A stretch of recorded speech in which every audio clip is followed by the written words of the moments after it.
ஐயா வணக்கம். சிவாய நம்ம சொல்லுங்க. ஐயா வணக்கம். சிவாயமா நல்லா இருக்கீங்களா? எம்பெருமான் சித்தம் சொல்லுங்க. நீங்க பிராமணரா? நான் நாடாரு. ஏன் அப்படி நல்லா இருப்பீங்க. என்ன பிராமணத்தை எல்லாரும் தாக்குவாங்களா? அதுதான் கேட்டேன்.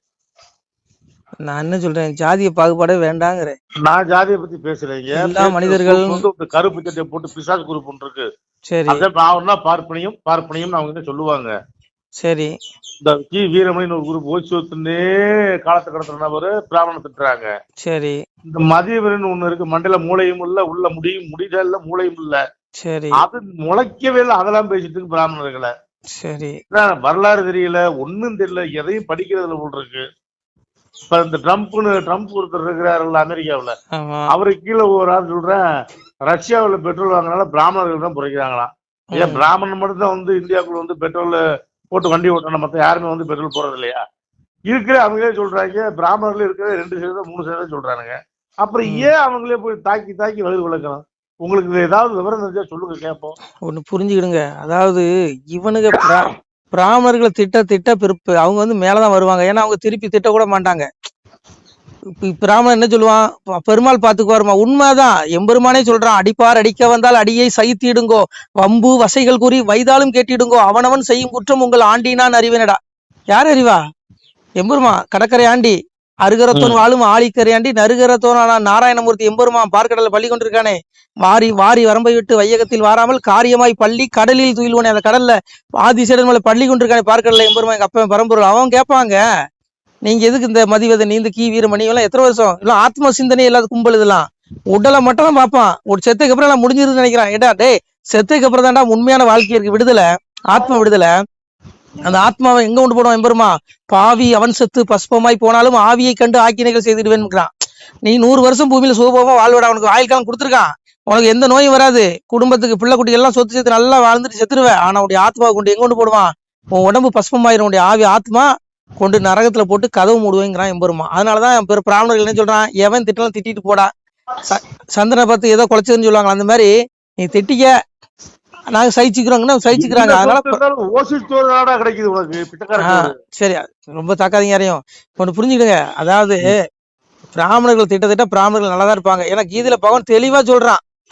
அதாவது ரஜசி பிள்ளையும் கத்வா கர்மசிங் ஜாயுத ததா பிள்ளைங்க தமசி மூட ஜாயுதனுங்க. அந்த மூட பயல்கள் எல்லாம் ரஜோ குணமுடையும் தம குணம் துஷ்டம் எல்லாம். ரஜோ குணம் ராட்சசன், தம குணம் துஷ்டன், சாத்விக குணமுடைய சாது. பிராமணர்கள் சாது, அவன் நல்லவன், சாது நல்லவன், அவனுக்கு மோட்சம் கிடைக்குங்கிறார் பகவான் கீதையில. ஆனா ரஜோகுணம் உடையவன் ராட்சசன், உலகில் பட்டு விடுவேன். என்ன மாதிரி அழகு உங்களை மாதிரி உங்களை விட்டுருங்க, நீங்க நல்லவங்க, என்ன மாதிரி அழகு வச்சுக்கோங்க, நல்லா உலகில் பட்டு விடுவேன் ராட்சசன். அப்ப எனக்கு என்ன பிறகு கொடுக்குறானா, இறப்புக்கு அப்புறம் எனக்கு இது இறப்புக்கு மனு உலகில இந்த உடல்ல என்னென்ன பாவம் செஞ்சோம் அந்த பாவ கர்ம தண்டனை அனுபவிக்கிறதுக்கு, பாவ புண்ணியம் ரெண்டையும் அனுபவிக்கிறதுக்கு அடுத்த உடல் கொடுக்குறேன். இன்னொரு தாய் வயிற்றுல வந்துருவேன், செத்ததுக்கு அப்புறம் இந்த ஆத்மா வந்துடும்.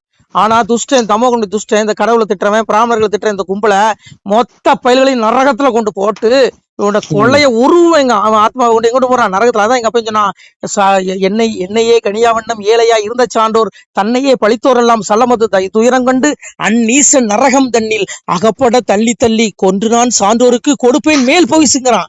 மேல் போயிச்சுன்னா மோட்சம் முக்தி மேலான கதியை கொடுக்குறேங்கிறான். அந்த சாதுக்கள் பிராமணர்கள் போல நல்லவர்களுக்கு, பிராமணர்கள் மட்டும் நல்லவர்கள் நான் சொல்லல, எல்லா ஜாதியிலும் நல்ல மனிதர்கள் இருக்காங்க, எல்லாத்துக்கும் மோட்சம் கிடைக்குங்கிறான். அப்போ இந்த பிள்ளைகளை திட்டுறவன் ஒடுக்குறவன் இந்த கும்பல ஆத்மாவெல்லாம் கொண்டு நரகத்துல போட்டு நடு கேப்பேன். இவன் சாகுற வரைக்கும் இவன் மன்னிக்கணும். இவனுடைய ஆயுள் தீர்க்கமா மீளா நரகம், அதாவது நரகத்திலே தான் இருப்பான், எங்கேயும் வர முடியாது. இல்ல எனக்கு அவ்வளவு பெரிய ஆசை, சின்ன ஆசை. தாமரக்கணி மறுபடியும் ஒரு ரவுண்டு பிறந்து வந்தா நல்லா இருக்கும். சரி, இறந்தாருல்ல, இறந்து போயிட்டாங்க, நல்ல மனுஷன். சரி, எனக்கு நாங்க பாருங்க கடந்த கால நிகழ்வு எல்லாம் கி வீரமணிக்கு ஞாபகம் வந்துருக்கு. சரியா, ஒண்ணு புரிஞ்சுக்கோங்க. இதெல்லாம் பிராமணர்களை திட்ட பிராமணர்கள் நல்லா இருப்பாங்க. ஏன்னா பிராமணர்கள் கடைசி பிறவிங்க. நான் சொல்லலைங்க, கீதையில சொல்றான், சாதுர் வன்னியம் மாயா சிஸ்டம் குணகர்ம விபாசக கர்த்தாரும் அவியங்கிறான் லாஸ்ட்ல. அதாவது பிராமணர்களுக்கு என்ன கிடைக்குமா? கடைசி பிறவி. அதாவது நான் கர்மத்தின் அடிப்படையிலே உயிரினங்களை தோற்றுவிக்கிறான். ஒருத்தர் பிராமண குலத்துல பிறந்துட்டாலே போதும் அவனுக்கு மோட்சங்கிறான். ஏன்னா அவனுக்கு 4 வேதங்கள், இது 6 சாஸ்திரம், 96 தத்துவம், 32 அறம் ஒவ்வொரு பிராமணர்களுக்கும் தெரியும். அவன் அதைப்படி முறைப்படி கடைபிடிப்பான், அதனால மோட்சத்துக்கு போயிடுவான். இது புனிதமான பிறவிங்க. நான் சொல்லல, கீதையில பகவான் சொல்றேன். அதுக்காக மற்றவங்க எல்லாம் தாழ்ந்த பிறவின்னு பகவான் எந்த இடத்துலயும் சொல்லல. எல்லாருமே அவனவன் கடமையை செஞ்சு பண்ண. நாடாரு எனக்கு குல தொழில் பணம் ஏறுறது, நான் என் தொழிலை செஞ்சுன்னு வச்சுக்கோங்க, என் கடமை. இன்னைக்கு வியாபாரம் பண்றோம், வியாபாரம் பண்ணாலும் சரி, இன்னைக்கு பழைய பாத்திர கடை, இரும்பு கடை, இப்படி எல்லாமே வச்சிருக்காங்கன்னு வச்சுக்கோங்க. அவன் கடமையை செய்யி, உனக்கு மோட்சம் கிடைக்குங்கிறாரு. உட்கார்ந்து திங்க கூடாது, அதான் ஏன் பகவான் சொல்றான். சொல்றேன் கேளுங்க, நீங்க அதை கொஞ்சம் அமைதியாங்க. அதாவது சொல்றான் பாருங்க, சாதுரோன்யம் மாயா சிஸ்டம் குணகர்ம விபாசக கத்தாரம் அவியங்கிறான். அப்போ என்ன சொல்றான், நான் அதான் கர்மத்தின் அடிப்படையிலே குலங்களை தோற்றுவிக்கிறேங்கிறான். இது வந்து பாகுபாடே கிடையாது. இங்க எவனும் உயர்ந்தவன் தாழ்ந்தவனே கிடையாது. நீ வந்து இன்னைக்கு ஒரு போலீஸ் அதிகாரி எடுத்துக்கோங்க. முதல்ல கான்ஸ்டபிளா இருப்பாங்க, அப்புறம் கொஞ்சம் பதவி உயர்வு SSI ஆவாங்க, அப்புறம் SI ஆவாங்க. இப்படி அவங்களுக்கு உயர்வு கிடைக்க பாருங்க. அந்த மாதிரி இந்த மனிதர்களுக்கு ஆத்மாவுக்கு என்ன கிடைக்குது, அவனு செஞ்ச பாவ புண்ணியத்துக்கு தகுந்த மாதிரி நான் பிறவி கொடுக்கேங்கிறான். நான் சொல்லல, கீதையில பகவான் சொல்றான். இங்க வந்து எவனுமே ஏற்றத்தாழ்வே கிடையாது.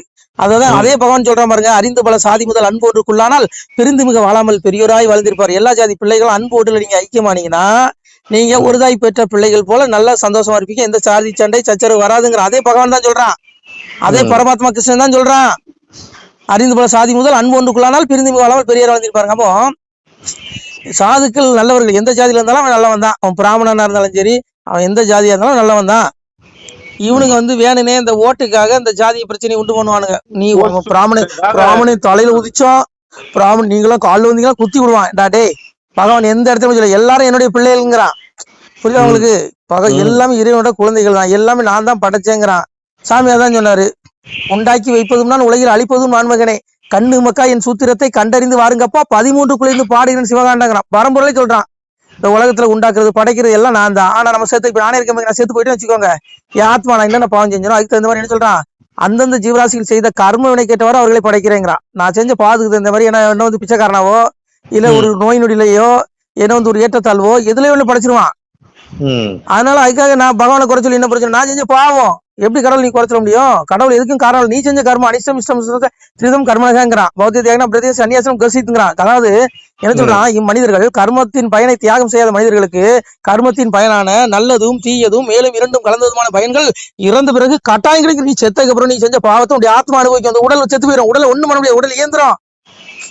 பகவான் சொன்னாய் என்ன சொல்றான், ஈஸ்வர சர்வபூதானம் பிரமேன் சர்வபூதன் எந்திரோட மாயேங்கிறான். அதாவது சிவபிரமண ஈஸ்வரனான் எல்லா ஜீவராசிகளும் இதயத்தில் இருந்து கொண்டு அந்தந்த ஜீவராசிகள் செய்த பாவ கர்ம வினை கட்டவர் சொல்ல செய்து கொண்டு இருக்கிறான். உங்களுக்கு தண்டிக்கிறதா வந்தான், உங்களுக்கு சுகபோகத்தை கொடுக்கறதா அவர்தான், ஒருத்தரை மந்திரியாக்குறதா அவன்தான், ஒருத்தரை ஓட்டு போட வைக்கிறதா வந்தான், ஒருத்தரை போஸ்டர் ஓட்ட வைக்கிறதா வந்தான், ஒருத்தரை வந்து CM ஆக்குறதா வந்தான், ஒருத்தர் பிரதமர் ஆக்குறதா வந்தான். எல்லாம் வந்தாங்க. எல்லாம் அதான் சொன்னாலா, எவரவர் இருந்து மணியம் பண்ண வேண்டும் என்றாலும் எந்த முக்கால் அடிக்குள்ளான சிவனேங்கிற பரம்பொருள் மாய கிருஷ்ணன் சொல்றான். எவரவர் இருந்து மணியம் பண்ண வேண்டும் இந்த முக்கால் அடிக்குள்ள இந்த பூமி பெருமாளுடைய பாதத்துல முக்கால் அடிக்குள்ள இருக்கு. அப்போ இதுக்குள்ளதான் நீ ராஜா மந்திரி CM PM எல்லாம் என்னென்ன பதவி இருக்கு எடுத்துக்க, நீ எல்லாம் எங்க அப்பன் பரம்பொருள் கீழே தான்.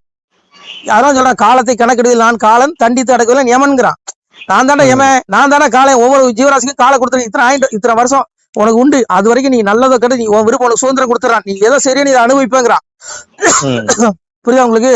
எனக்கு புரியுது. அதான் சாமி சொன்னா சொல்றாரு பாருங்க, வையகத்தில் கொலை களவு மாது சூது பிறன் மோகம் செய்யாத தீவினைகள் செய்த பேர்கள் உண்டுமானால் அகில கிடங்கில் வாழுகின்ற ஆளி புழுக்கு இறையாவீர் முன்கணக்கும் பின்கணக்கும் முதற்கணக்கும் நான் கொடுத்து கணக்கை இருந்து விட்டேன், கணக்கிடம் துரத்து விட்டேன், வாழும்பள்ளி மேலவாசல் ஒன்றை அடைத்து விட்டேன், பட்டம் தனையத்தவர்களை பார சிறை வைத்துடுவேங்க.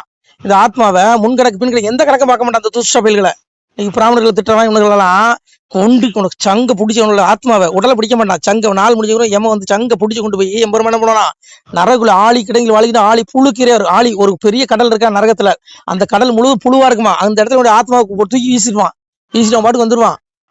அது மட்டும் கிடையாது, இவனு சனாதனத்தை திட்டுவான். சனாதன தர்மத்தை திட்டத்தை சொல்றீங்களா, சனாதன தர்ம திட்டம் என்ன தண்டை அதையும் சாமி சொல்றாரு. என்ன சொல்றாரு, மனுமொழி இதுவாம் என்று மதத்துடன் பேசுவோருக்கு இனிதல்ல வீண்டான் நீட்டி ஏம்பிய பயண தன்னை குனிதவள் துர்க்கை சென்று கொண்டவள் நரகம் பூத்தி கணிதுடன் துர்க்கை வாரி கடல் திருத்தல் மாடுவலைங்கிறது. அப்போ இவனுக்கு ஏமா வர மாட்டானா, அந்த துஷ்டவில்களுக்கு துர்க்கை போய் ஆத்மா பிடிச்சு விட்டு கடலை வீசிட்டு குளிச்சுட்டு போயிடுவான். சனாதன தர்மத்தை இந்து தர்மத்தின் நூல்களை கடவுள்களை திட்டவன் ஏமனோ அவனுக்கு இந்த தண்டனை பரம்பொருள் சொல்றாங்க. அவன் வார்த்தை பொய்யாகுமா? ஏங்க இவன் ஆத்மாவை பாக்குறது இல்லைங்க, வெறும் உடலை மட்டும் தாங்க பாக்குறது. உடல் மண்ணாகட்டியே பாக்காதீங்க, ஆத்மாவை மட்டும் பாருங்க. ஏன்னா உடல் அழிஞ்சு போயிடும், ஆத்மா அழியாது, உலகமே அழிஞ்சாலும் ஆத்மா அழியாது. ஆனா அந்த ஆத்மாவுக்கு ஆக்கினை உண்டு, தண்டனை உண்டு நரகத்துல. நான் சொல்ல பரம்பொருள் சொல்றாங்க, சாமி அதான் சொன்னா, பக்தி சோதித்தே பல நாளும் காத்திருந்த வித்திகன் இணை வந்து வேண்டார் மேல் வீடு இழந்து. அவனுக்கு மோட்ச வீடு கிடைக்காத, செத்து இறந்து தீ நரக சீல் கூட்டிலே அடைக்க கொத்தி இருந்த புழு கிழந்து வச்சுருக்க. புழு அப்படியே நெளியுமா உடம்பு ஆத்மாவில, அப்படியே ஆத்மா நரத்துவங்க போட புழு அப்படியே உடம்பெல்லாம் ஏறுமா. நினைச்சு பாருங்க, கற்பனை பண்ணி பாருங்க. தப்பே பண்ண வேண்டாம். ஏங்க ஆத்ம சிந்தனை இவனுக்கு இல்லங்க இந்த கும்பலுக்கு.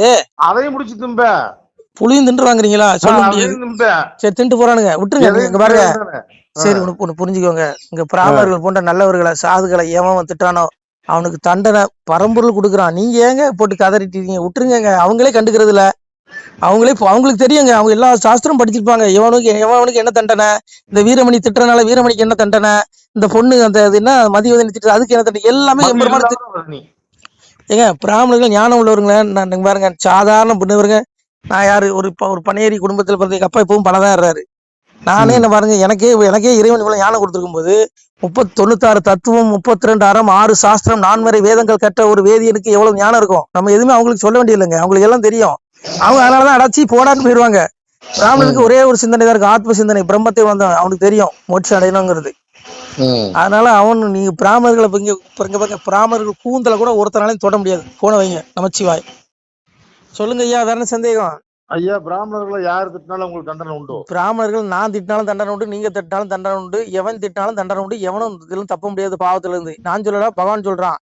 தேவர்கள் போய் முறையிடுறான். பூமியில வந்து கலியுகத்தினால, இந்த களி கொடுமையினால பிராமணர்கள் போன்ற சாதுகள் இடுக்கப்படும் போது பெருமாள் கிட்ட போய் தேவர்கள் முறையிடுறான். யாரு? விண்ணுலகத்துல இருக்க தேவர்கள் போய் முறையிடுறான். எம்பெருமானே, கலியுகத்துல சாதுக்கள் நல்லவர்கள் நசுக்கப்படுகிறார்கள், எப்பப்பா இதை களி எடுக்கத இந்த களியை அழிப்படி கேட்கும் பொழுது இருங்க. சொல்லுங்க. இந்த சினிமா படம் எல்லாம் பெரிய தலையில எது முளைச்சிருவோம், சேரன் ஒருத்தர் இருக்கான் பாருங்க. சரி, அவன் எது பேசியிருக்கான் இழிவுபடுத்தி. சரி, எல்லாத்துக்கும் உண்டுங்க, ஒருத்தனுக்கு தப்ப முடியாதுங்க. படம் எடுத்துட்டா என்ன அவங்களுக்கு கிரீடம் முளைச்சிருமோ? அதுதாங்க. அங்க பாருங்க, சாமி சொல்றாரு. சாமிகிட்ட போய் தேவர்கள் முறையிடும் போது சுவாமி சொல்றாரு, பெருமாள் நாராயணன் சொல்றான், எல்லாம் சான்றோர் கையாலே எள்ளு நீரும் களிக்கிரைத்து பொல்லா களியை நரகமதில் புக்க அடித்து பேயோடு கொல்ல விடைகள் கொடுப்பேன் நான் கூண்ட சான்றோர் கையதிலே வல்லோர் புகழும் தேவர்களே மனமது சடைய வேண்டாமேங்கர். வல்லோர் நல்லவர்கள் புகழக்கூடிய தேவர்களே, நீங்கள் ஒன்னும் வருத்தப்பட வேண்டாம். இந்த படுவாவிகளை கொன்னு என்னுடைய ஆத்மாவை தேவசம் பண்றதுக்கு பிராமணர்களை வச்சு தேவசம் பண்ணுவேங்கிறான். சாதுக்களை வச்சு நல்லவர்களை வச்சு தேவசம் பண்ண வைப்பேங்க. என்ன சொல்ல பாருங்க, எல்லாம் சான்றோர் கையாலே எள்ளு நீரும் களிக்கிரைத்து பொல்லா களியை நரகமதில் புக்க அடித்து பேயோடு கொல்ல விடைகள் கொடுப்பேன் நான் கூண்ட சான்றோர் கையில். தேவர்கள் மனதடைய வேண்டாம். கலியும் கொஞ்ச நாள் தான். கலியோ விளைந்து போச்சு, சக்கரா இதத்துக்கு இறை காணும் பருவமாச்சு சிவனைங்கிறான். கொஞ்ச நாள் இந்த களி அடிச்சு நல்ல பிள்ளைகள்லாம் தர்மகத்துல வாழ்வுக்கு எடுப்பேன், இவனுக்கு எல்லாம் நரகத்துல தள்ளுவேங்கிறான். அதனால எல்லாம் பெருமாள் பாத்துக்கிடுவாரு. சரி வைங்க போன. நன்றிங்க ஐயா. சிவாய நம. திருச்சிட்டம்பலம், தில்லையம்பலம், பொன்னம்பலம். சிவாய நம. உறவுகளே, சிவ அன்பர்களே, தற்போது தாங்கள் இந்த வீடியோவில் பார்க்கக்கூடிய இடத்துல ஒரு சிவாலய திருப்பணி ஒன்று நடந்து கொண்டிருக்கிறது. இந்த இடத்துல பார்த்தீங்கன்னா முன்பு ஒரு காலத்தில் வந்து ஒரு சிவாலயம் இருந்திருக்குது. அதாவது இந்த ஏரியா வந்து இப்போ வந்து ஒரு தென்னை மரங்கள் பனைமரங்கள் சூழ்ந்த காடாக இருக்கிறது. முன்பொரு காலத்தில் இங்கே ஒரு ஊர் இருந்ததாக சொல்கிறாங்க. ஆனால் இப்போது சுற்று வட்டாரத்தில் 5 கிலோமீட்டர் சுற்றுலா ஊரே கிடையாது, காடு. இப்போ இந்த இடத்துல ஒரு சிவாலயம் வந்து அமையிருக்கிறது. இந்த சிவாலயத்தில் வந்து இருந்த அந்த சாமியுடைய திருமணியை வந்து எடுத்து வச்சிட்டோம்.